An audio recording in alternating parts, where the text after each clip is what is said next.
Welcome to the SmileLine podcast. The purpose of this podcast is to give real information from doctors and patients about our SmileLine prosthetic and the sequence of appointments. For more information, check out our website or give our office a call. Hope you enjoy today's episode. All right, guys, welcome back to the SmileLine podcast. We're here with Dolores or Dee Dee, depending on how well you like me. You may call me Dee Dee if you want to, yeah. Perfect. We delivered your finals about a month ago, and then today we seen you and we just polished them up. Maybe did some contour changes, a little tweaking, and then it was perfect time for us to come up to the podcast room. So thank you for taking the time. Well, you're welcome. It's fun. So let's get a little backstory. Where are you from? I was raised in Jeff City. Married a farmer that lives in the Russellville Loman area. Still live there. My kids all live there. My kids went to Russellville to school, and they all promised to stay in the area. And my daughter had a job she loved in Kansas City, but still she kept saying, "Mom, before I have kids, we'll move back." And they did. So she did that? Loman area. Yeah. When was that? When did she move back? About 5-7 years ago, something like that.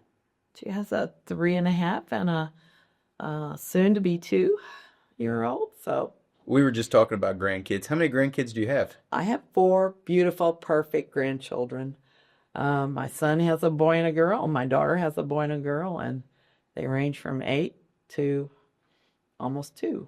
Oh, that's awesome. They're wonderful. Yep. Very similar. I have a 7-year-old at home, a 4.5-year-old girl, and almost a 2-year-old boy. So going through a lot of the same challenges. Yeah, same ages there. Yeah. Yep. They're fun though. Oh my gosh. Yep. All right. So back to your dental journey. You were seeing a general dentist in the area, right? And then kind of in your words, kind of give me how that went, because he sent you somewhere else, right? Right. So how did that go? Okay.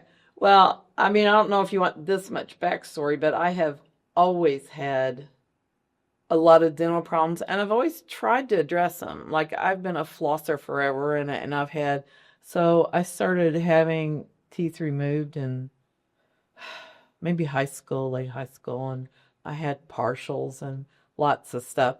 So last December, a year ago now, my bridges, I'd gone up through partial plates and lost teeth, and I had bridges.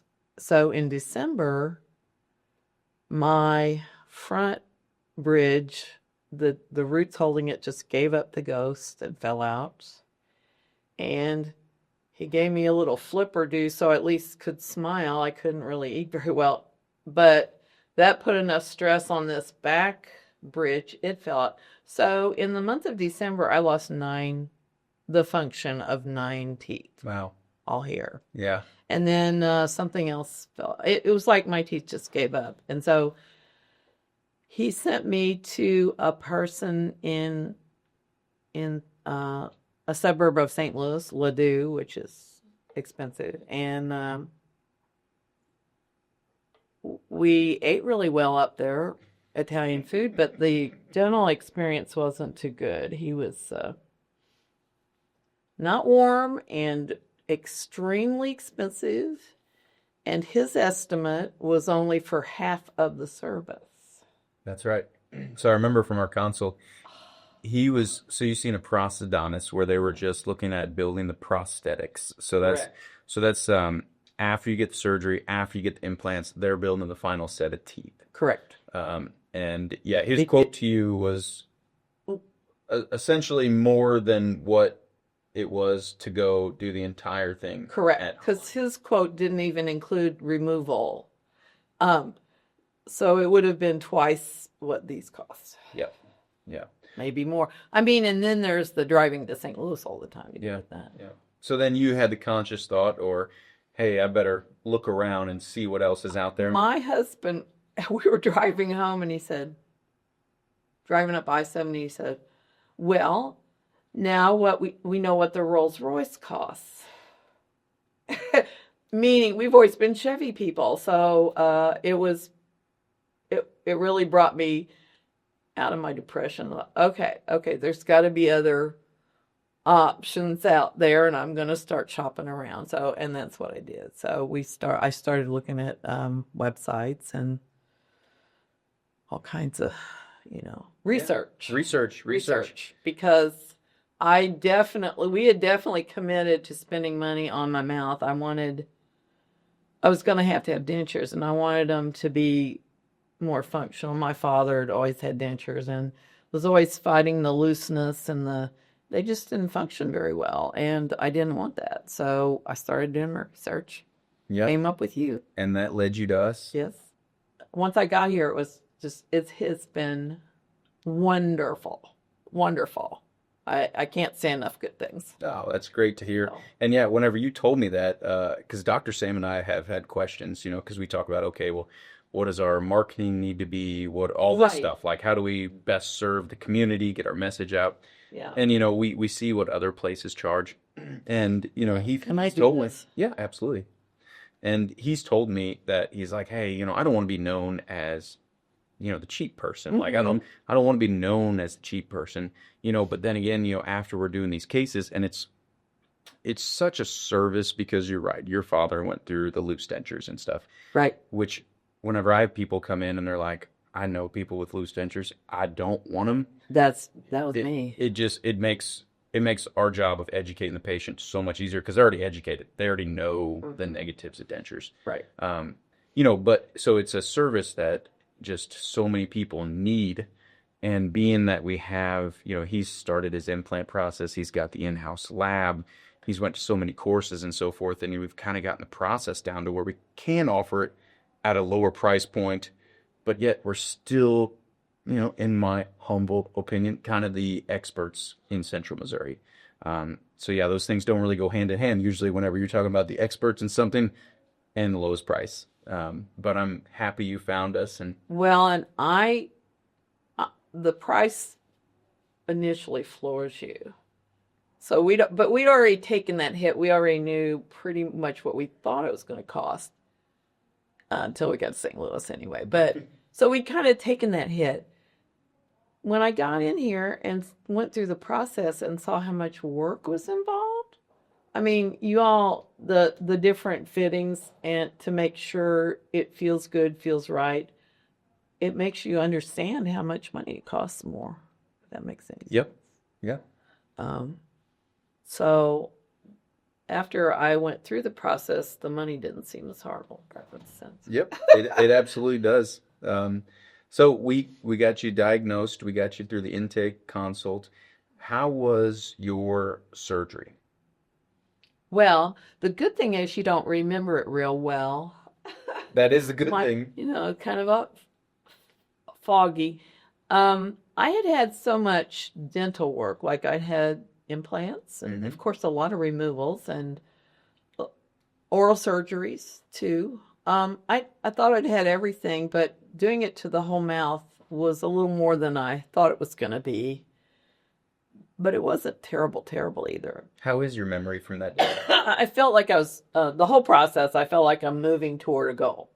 Just keep that in your head. Yep. And I don't remember anything of the process. I kind of remember my husband driving me home. Gotcha. Okay.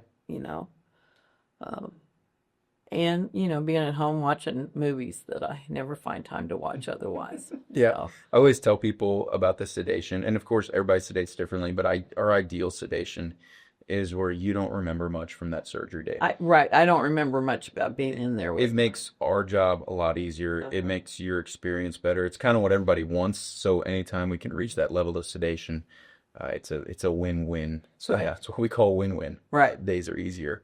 So then yours, and just a little backstory, there's two ways that we do surgery. There are single stage where we take your teeth out, place implants, and attach teeth the same day.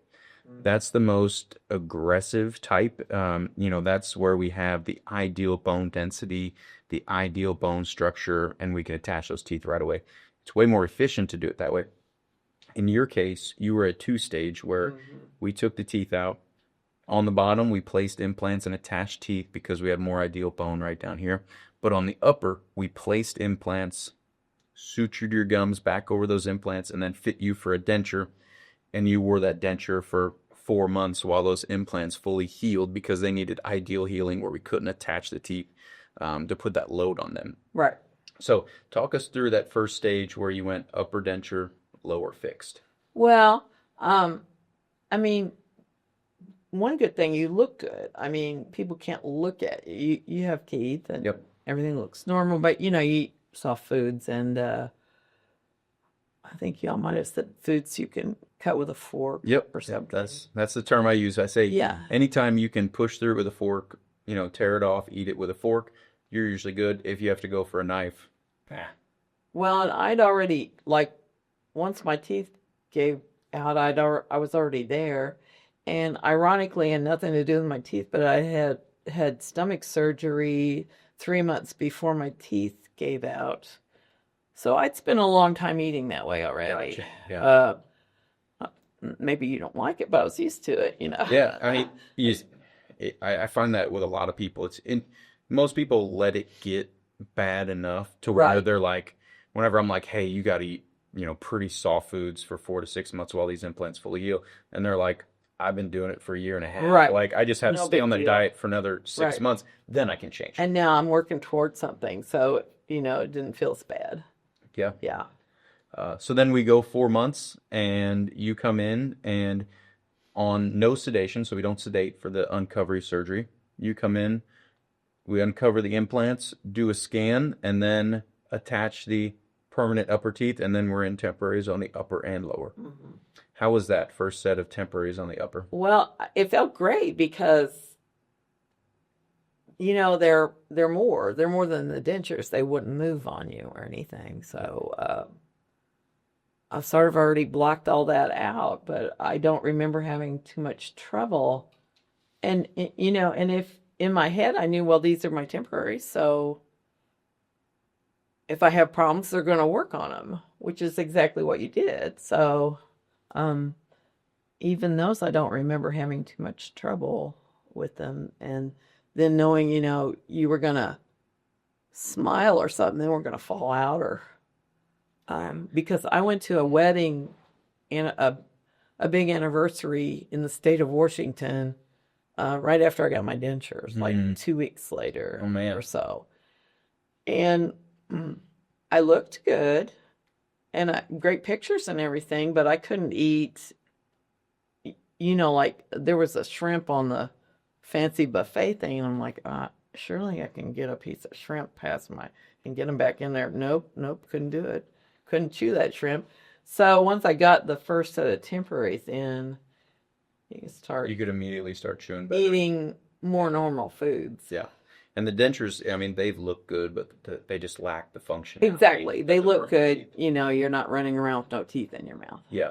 But then we get you in the set of temporaries. And I think looking back through your notes, we went through 3 different versions of temporaries where we're just, like you said, working towards the finish line. Right. Dr. Sam likes to use the analogy like, hey, my first, say guess, but his first records and delivery is 90% of the way there. Let's call it iteration then. Yeah. That's nice. Yeah, his first iteration gets him 90% of the way to the finish line, and then with 1 or 2 more iterations, we get there to 100% where everybody's happy and likes the look. Yeah. Right. Okay. So, final delivery. We delivered the upper and lower. Mm-hmm. How you been doing since? Wonderful. I could not be happier. All along everybody's got their main thing. I, of course, want teeth and I want them to look natural, but I want them to function. Function was my biggest thing. Mm-hmm. And I think they look great, but I could not be happier with the function. I don't have to open a menu at a restaurant and only look for the soft stuff, or worry about biting into a sandwich or a piece of pizza. I'm very happy with them. Very happy. And I really can't think of any complaints. Good. You probably like to hear that, but I love hearing that. I really can't. Some of it, I mean, there's, I always called it a learning curve, and Megan would say, yeah, it is a learning curve. Some of it is getting your head used to your new teeth. I mean, I'd had a lot of that already with different sets of bridges and this and that, but even my learning curve's pretty well gone. I don't Yep. think about them very much. That's good. And yeah, we kind of tell patients if you've had a large partial or removable denture, you kind of know the challenges in the learning curve of making that work. Yeah. And now while there's still a learning curve with the fixated prosthetics because they're not your natural teeth. They're not. There's still a learning curve. It's just not as much, and you get the higher function once Right. you get through that learning curve. Right. Yeah, Right. that's what we like Like, to tell patients. so worth it. Yeah, it worth is. it. So do you have any advice out there for patients that are thinking about replacing all their teeth? My main advice is ignore the cost and do it. I really think that would be my main advice. In life, you have to spend lots of money on different things that, well, my husband, he never even flosses his teeth, and he's got fair to middle and good teeth. They'll make it till he dies. It's just how it is. I needed these, and I'm so happy I have them, and find a way to do it because I couldn't be happier. Awesome. And I think that is great advice. The one comment we hear most from patients is, I wish I would have done this sooner. Exactly. Yes. Yeah.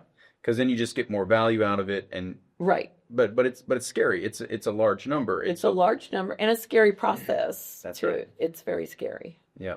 Uh-huh. Yeah.